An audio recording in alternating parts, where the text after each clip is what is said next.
Newton second law हमने पिछली दफ़ा पढ़ा था और उसके कुछ पोर्शन को मैं रिवाइज कर देता हूँ। ये a acceleration directly proportional to F force है। A inversely proportional to m for mass है। और इसको कंबाइन करके जब हम लिखेंगे तो a directly proportional to F और इन्वर्सली प्रोपोर्शनल टू एम। अगर हम इसको इकट्ठा करके लिखेंगे तो ये अगर हम m से मल्टीप्लाई कर देंगे तो f directly proportional to m में f is equal to k m में। और यहाँ पे f is equal to k m में k की जगह पे आप 1 लिख दें। SI यूनिट इसका k का 1 होगा तो f is equal to m में k की वैल्यू अगर आप 1 पुट करेंगे तो हमारे पास ये इक्वेशन आ गई f is equal to m में।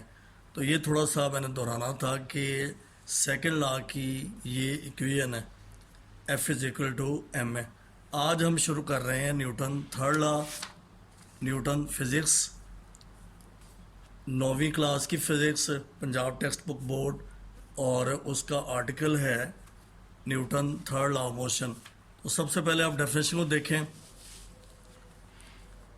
Newton third law of motion, to every action there is always an equal but opposite reaction. Urdu में सादा से लफ्ज़ इसके यूँ बनेंगे कि हर अमल का रद्द अमल होता है, ये दोनों बराबर होते हैं लेकिन सिमतों में मुखालिफ होते हैं। टू एवरी एक्शन, हर अमल का, there is always an equal, एक बराबर होता है, बट अपोजिट मुखालिफ रिएक्शन रद्द अमल होता है। अमल रद्द अमल बराबर होते हैं लेकिन सिमतों में मुखालिफ होता है। इसी डेफिनेशन को हम इस अंदाज से भी बयान करते हैं, for every action there is an equal and opposite reaction. For every action there is an equal and opposite reaction. अब इसकी पहली एग्जांपल ज़रा आप समझ लें। एग्जांपल नंबर 1,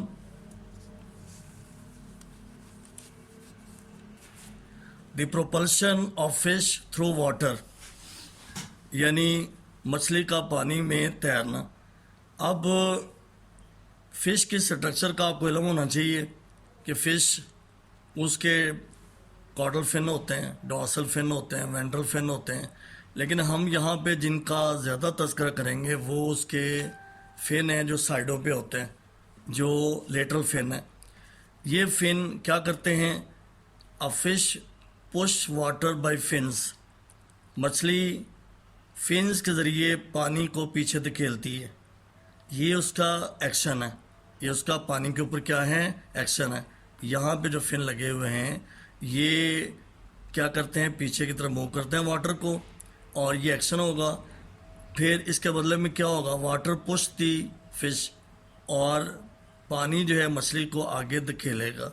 तो यहाँ पे आपने देखा कि तैरने का उसूल, हमारा तैरने का उसूल भी यही है कि हम बाजुओं के ज़रिए पानी को पीछे धकेलते हैं, ये एक्शन है, और आगे पानी हमें आगे धकेलता है, ये रिएक्शन होगा Newton third law of motion के मुताबिक।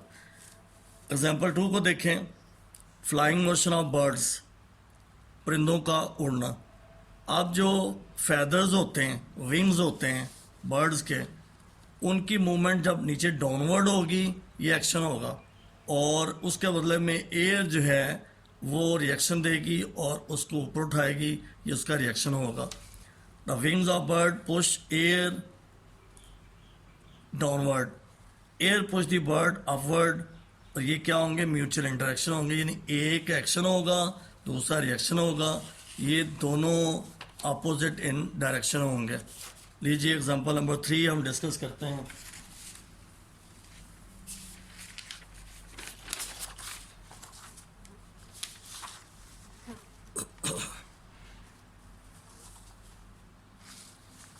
Example number 3, motion of car. अब कार की मोशन में बाकी सारी चीज़ें आप छोड़ दें, उसके व्हील पर आप तवज्जो करें। तो ज़ाहिर है व्हील अपनी फोर्स, जो व्हील के ऊपर फोर्स लगेगी वो इंजन की होगी। तो wheel push the road backward, ये जो व्हील है ये पीछे की तरफ रोड को पुश करेगा, और road push the wheel in forward direction. तो ये जो पीछे की जानब रोड को धकेला जा रहा है ये एक्शन है, जबकि रोड का आगे पुश करना व्हील को ये इसका रिएक्शन है। तो एक मैंने कहा आपसे कि इनकी जो डायरेक्शन है वो अपोजिट होती है लेकिन ये इक्वल होते हैं। ये एक्शन और रिएक्शन दोनों इक्वल लेकिन अपोजिट इन डायरेक्शन। तो ये मोशन ऑफ कार की बात होगी। अब हम कंसिडर करेंगे वॉकिंग, हमारा जी हाँ हमारा चलना। तो when I walk I push the street, ये क्या होगा, एक्शन होगा। And the reaction force move me forward, और ये क्या होगा, रिएक्शन होगा। जो नीचे फर्श है, जो नीचे स्ट्रीट का जो फर्श है वो मुझे आगे मूव करता है, ये रिएक्शन होगा। एग्जाम्पल नंबर 5, गन फायरिंग, यानी आप बंदूक चलाते हो। When you fire gun the reaction force move you forward. जब आप गोली चलाते हो तो उसके वजह से आपको झटका पीछे की जानब लगता है। क्या होता है कि गोली आगे निकल जाएगी, ये एक्शन होगा। उसका जो रिएक्शन होगा वो आपके कंधे के ऊपर आपको फील होगा, पीछे की जानब फील होगा। When you fire gun the reaction force move you forward. Jumping from boat, अगर आप दरिया के किनारे बोट में खड़े हो, आप जंप लगा के बाहर आते हो, पानी से बाहर, कश्ती से बाहर आते हो, उस वक्त न्यूटन थर्ड लॉ की एप्लीकेशन कैसे होती है इसको आपने समझना है। Pushing the boat is action, backward motion of boat is reaction. यानी जब आपने कश्ती के ऊपर यूं उसको प्रेस किया, ये आपका एक्शन है, और इसके बदले में कश्ती आपको आगे की तरफ मूव करवाती है, ये इसका रिएक्शन है। Pushing the boat is action, backward motion of boat is reaction.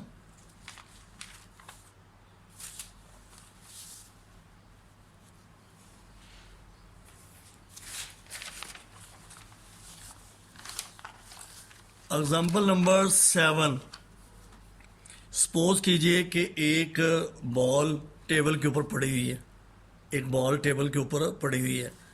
अब जाहिर है बॉल का वेट होगा, ज़मीन हर चीज़ को अपनी जानब अब खींचती है, ये उसका वेट है। अब आगे से जो टेबल है ये इसको ऊपर की तरफ उठाएगा, ये इसका रिएक्शन होगा। अब जो फोर्स बॉल की वजह से लग रही है उसको हमने FAB से लिखा हुआ है, और जो रिएक्शन नीचे से सप्लाई हो रहा है वो नेगेटिव FBA इसे लिखा हुआ। अब इसको ज़रा लफ्ज़ों में आपने डिस्क्राइब करना है। AB indicates that A exert a force on B।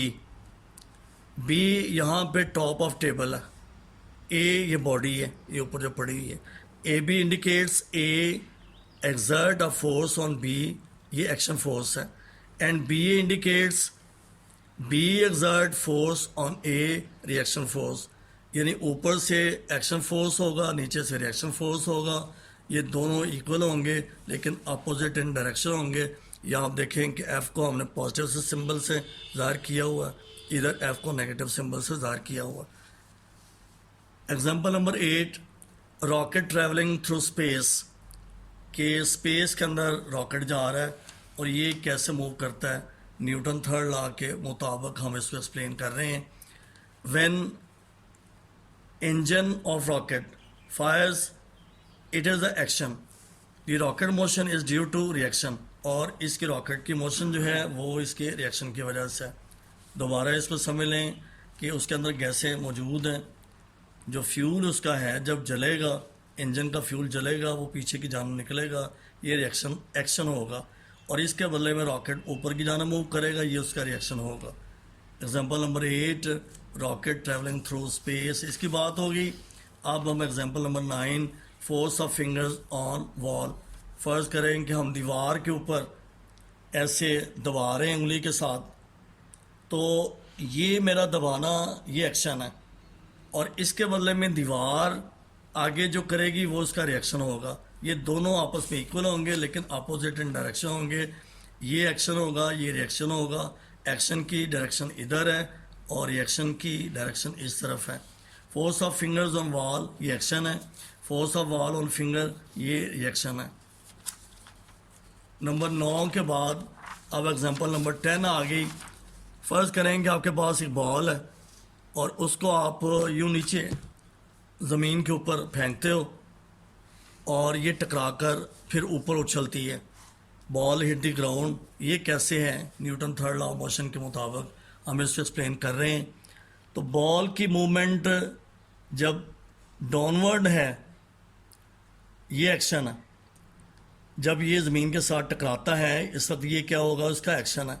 टकराने के बाद बॉल जब वापस आती है तो ये ग्राउंड का रिएक्शन है। ये एक्शन और रिएक्शन ये दोनों इक्वल होते हैं। फोर्स, अगर ये भी फोर्स है ये फोर्स है, तो इनकी जो क्वांटिटी है, मैग्नीट्यूड है, ये बराबर होगी लेकिन अपोजिट इन डायरेक्शन होगी। एग्जांपल नंबर 11 बड़ी सादा सी एग्जांपल है।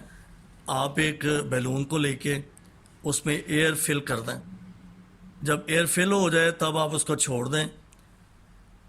Balloon air filled is set free, air rushes out, इसमें से हवा बाहर निकलेगी। ये इसका एक्शन होगा।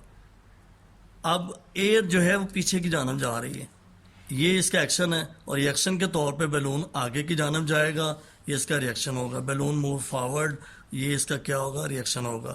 तो डियर स्टूडेंट, उम्मीद है आप न्यूटन थर्ड लॉ को समझ चुके होंगे एग्जाम्पल के साथ, और डेफिनेशन को फिर ज़हन में बिठा लें। Every action has a reaction but opposite in direction. Every action has a reaction but opposite in direction. अस्सलाम वालेकुम, अल्लाह हाफ़िज़।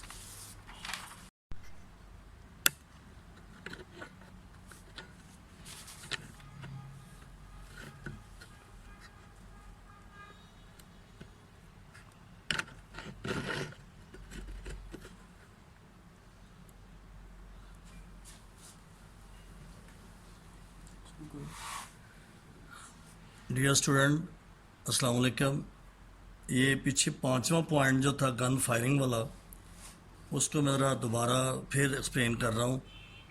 होता ये है कि जब गन को फायर किया जाता है, बंदूक की गोली चलाई जाती है, तो बंदूक की नाली से गोली बाहर आती है। ये उसका एक्शन है, गोली का बाहर निकलना एक्शन है। इसके बदले में रिएक्शन होगा, ज़ाहिर है वो अपोजिट होगा। तो ये जो रिएक्शन है ये हमारे शोल्डर के ऊपर ये अप्लाई होगा, यानी गोली आगे निकलेगी और बंदूक को झटका जो है पीछे की जानब होगा। अगर आपने कंधे के ऊपर रखा हुआ उसको, उसके आखिरी हिस्से को, तो वहाँ पे आपको उसका झटका महसूस होगा। When any body fire a gun the bullet comes out of the front, ये सामने से गोली निकलेगी। An equal and opposite reaction force, एक बराबर और मुखालिफ रद्दअमल पैदा होगा। Is applied on the shoulder, वो कंधों के ऊपर लगेगा। तो बंदूक की गोली आगे की तरफ जाएगी, जबकि झटका जो है वो पीछे की तरफ लगेगा। ये रिएक्शन है। गोली का आगे निकलना एक्शन है और झटका पीछे की तरफ, वो कंधे पे हो सकता है या वैसे आप फील कर सकते हैं, वो उसका रिएक्शन होगा। तो दोबारा इसको ज़रा ज़हन में बिठा लें। When any body fire a gun the bullet comes out of the front end equal and opposite reaction force is applied on the shoulder. Thank you.